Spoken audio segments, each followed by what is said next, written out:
Haga kana mara ta'e guyyaa tokkollee mucaa isaa utuu yaanne oolee bulee hin beeku. Waanuma mucaa isaa waliin ta'a ture andisaa mucaa isaa tolaan dhiisii lolaanillee injifatee hin beeku. Gaaf tokko isa manaa bahaaru si waliin deema mucaan jennaan taa'een deeminii jedheen mucaan toleen jenne hin loleen biraa hafuu dide shaxxee fudhatee itti ka'e na dha'i jedhee itti deeme mucaan dhayuu hin dandeenye sossobachuutti deebi'ee hayyoo kiyya adaanan jaalattu jedheen si jaaladha jedheen mucaan deebisee na sobaartaami maaliif waan ansiin jedhu hin dhageenyeree jedheen atuu nan jaaladha jedhe mucaan illee deebisee maaliif jedheen maaliif waan ansiin jedhu diddaree jedhee mucaan deebisee gaafsan injifatamee baadhatee gara deemuun bahee bakka amma jirutti yoo rafu yookiin silim jedhu qofaa miti uduu taa'ullee isa afoo dhufaa wanni inni jedhuun gurra isaa irratti qillisaa mummu'amaa adaanan jaalattu abbaa kiyya jedhaan innaa mucaa isaa yaadatu kamuu garaa jabaachuu dadhabee akkuma keessa jiru sanitti akka mucaan isaa itti jiru isa yaachisaa mucaa isaatti yaadaan hiixataa dhaqqabuu yoo dhabu ammoo akka daa'imaatti fiqqifatee booyaa yoo yaada mucaa isaa irraas garagalu ammoo ufiin qaaqaa akka garaan dhalaasii godhe hin ta'in akka dhiiraa ta'ee gurbaa duuti akka nafatti dhufti jajjabaa akka anjiru kana sabadhiisi warri kiyya akka irraa dhaladheeyyuu arguu dhabe jettee gaa of raaftee maqaa dhiiraa hin balleessin kaayaa ilma dhiiraa ufiin jedha. Jireenya keessatti jaarsa yookiin jaartii qabaachuun waan xiqqaa miti. Jaarsa yookiin jaartii waliigalteen waliin jiraatan ta'uun ammoo waan guddaadha. Warri waliigalteen jiraatu yoo fooyamu ammoo nama mararaa lafti ganama ruufo balbala ofii caamtuu ganamaa keessa teettee boqoo qabattee yaaddi. Hagam ture jaarsisii kabahee dhabame sanbanni har'aa baatii 2 jireenyi isaanii bal'oo bira tarte ta'uu baattus bal'aa akka har'aa hin turre jireenyi bal'aan hin okkolti taruufu keessa jirtu ammoo bal'attee hin okkollee hin jaamte. Waaqnummaan ilmoo namaa maalumaa bineensa walitti godhe badii walii keessa gammachuu barbaaddi. Haga wal miitutti jiraachuu hin dandeettu haga mana walii diiddutti ofii jaarachuu hin dandeettu. Warri isa qabee dhabamsiise hagam gammadeera laata waan deebii hin qabne hedduuf gaafataa turtee bakkuma teettetti mogolee isii tashoo kalliteertu ganaan gadaa xoofnaan taan caalaa daaroftee ganatti tuttufattee mogolee daaroftee haxaa'at nama karra moonaa dhadhayetu yaada itti jirtu keessaa isii deebisee anaa dhufu adaado jettee dubartii moonaa seenan reebbattee dhungattee anaa badu karaa haa taru'an bayee haa dhabamu an damboobaa kiyya jedhan. Jaartiin moonaa seenan eega irra deddeebi'anii dhungatanii ka'anii boo'aa ruufollee imimmaan jissitee walumatti boo'aa koottu adaadootiiyya jettee gara manaa jalaa qajeeltee waan feestaaliin harkaa qaban wayii lafa kaayatanii mee alanuma teennaa badaruufeetiyya jedhanii bakkuma isii san dura taa'aa turte isaan gaf jennaan mana seene adaadootiiyya jette imimmaan haqataa yoom dhufte adaado jettee dhuftee. Jaartii bira gaf jette kaleessuma galgala jedhan jaartiin illee imimmaan haqataa maaliif na bira hin bulirree ruufeetiyya kutubii dhufne nama na fidulleen dhabe atuu fi nagayumaa coraan si fayyaa nagayuma teessanoo nagayumaa qeen guutuu afina galanni isaa gayu qeeteen na quba qabdaa miila kana quban qabu gurroon nagayuma daa'imni keehoo hirrafa. Atta jira badamu jatti jedhan jaartiin guftaa jalaa furate shaashiin duubatti hidhataa rifeensi mataa buleedha wal makaa adii fi gurraachaa mee badamu jatti hafuuruma damboobaa jedhan jaartiin gaduma qabatanii eegaruufo hayyuun nagaa jiraachuu itti himteen booda siyaasa biraa beekuu baatanillee barri bara sodaataa dubbatan ta'uu sirritti beekan fakkaata. Kana ka godhu ammoo jaartii san qofaa miti ka siyaasa beekullee akkanuma. Namni ruufoon dubbisu martuu eega damboobaan bahee dhabamee kanuma jedhaan manaa bahee karaa manatti deebi'uun wallaalee akkam badin maraa garaan hin beekaa wanni jechuu danda'u sanuma qofa waan ta'eef martuu kanuma isiin jedha. Homaa hin jiran adaadootiiyya anillee isinuma jette waarituun hoo eessa jira shaggar jira maal achii godha hin barata dhaga'ee inni dhaga'ee maal godha adaadootiiyya kun waan dhaga'anii waa godhuu danda'anii miti.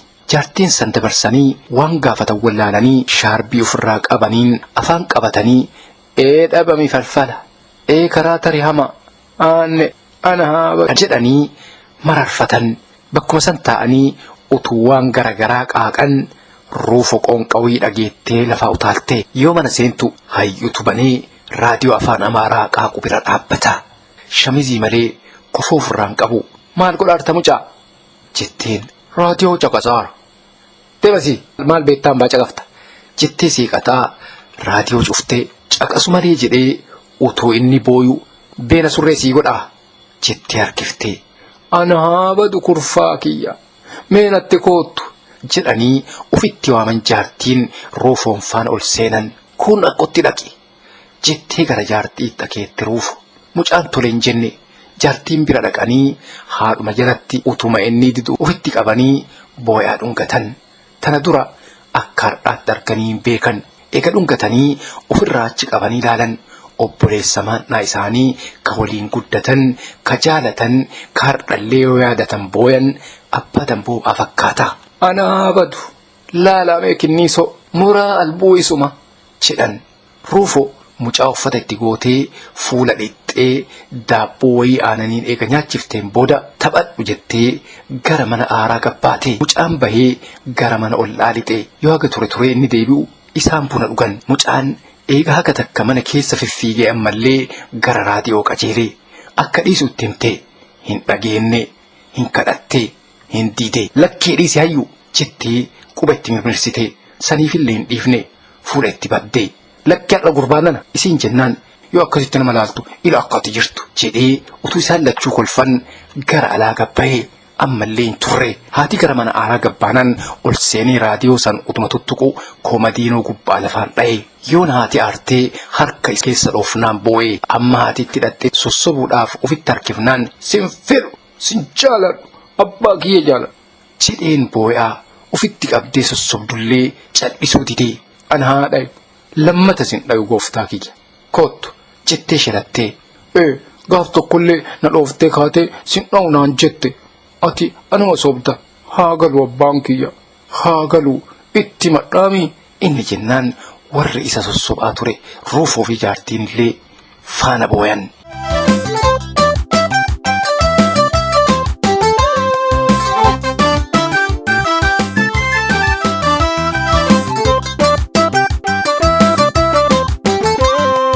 Ka jiruun itti tolte ilmi gabra Tsaadiq lammaan akka barbaade dubbataa.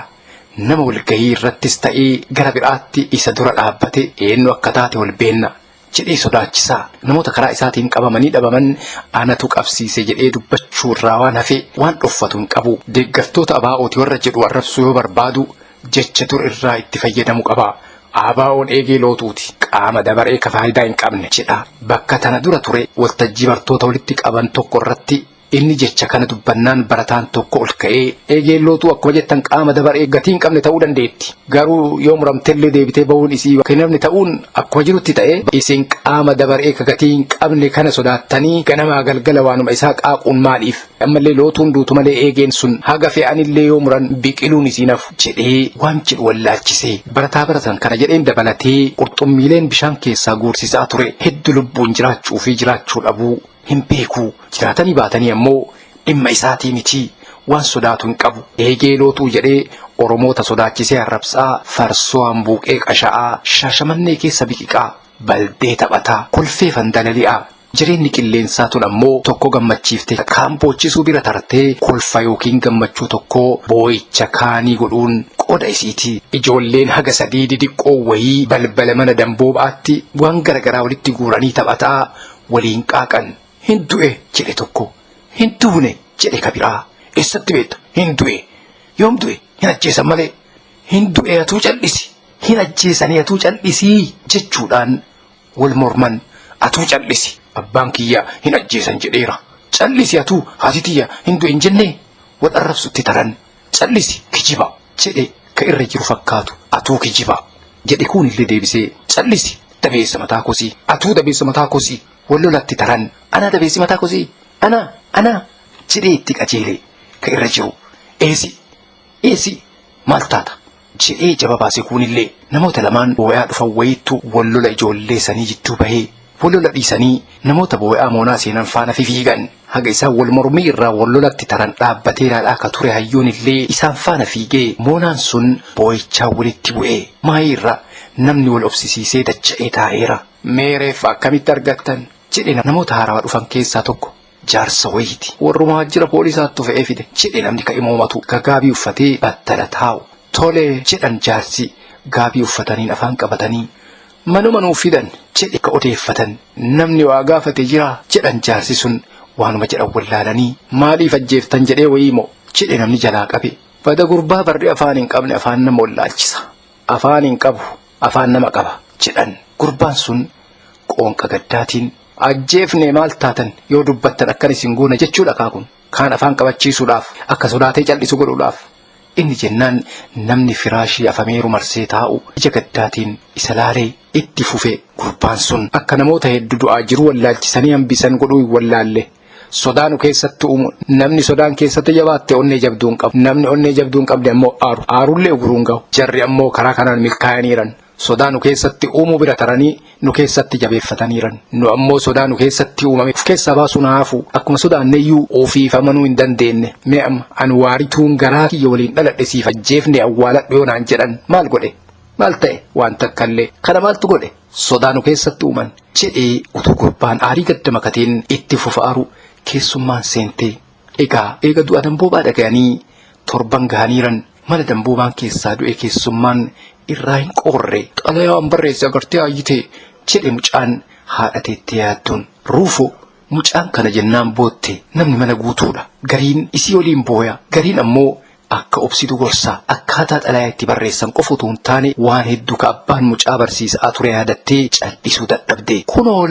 Kunoo laali jedhe mucaan waraqaa wayii qabatee isii boottu bira dhaabbatee hayyee ilaala jettee irraa fuutee akkuma waraqaa san harkatti qabattetti ammallee mucaa ofitti qabdee boottee. Tana dura abbaan waa inni barreesse dubbisee akkas leenca kiyya waan har'aansiif ta'u hin agarta jedhee jajee harka dhayaaf ture. Har'a haadharraa eegallee kanuma akka xalayaa inni barreesse san dubbiftee ofitti qabdee dhungattee harka dhooftee fi waan isaaf gootu itti himtu barbaade.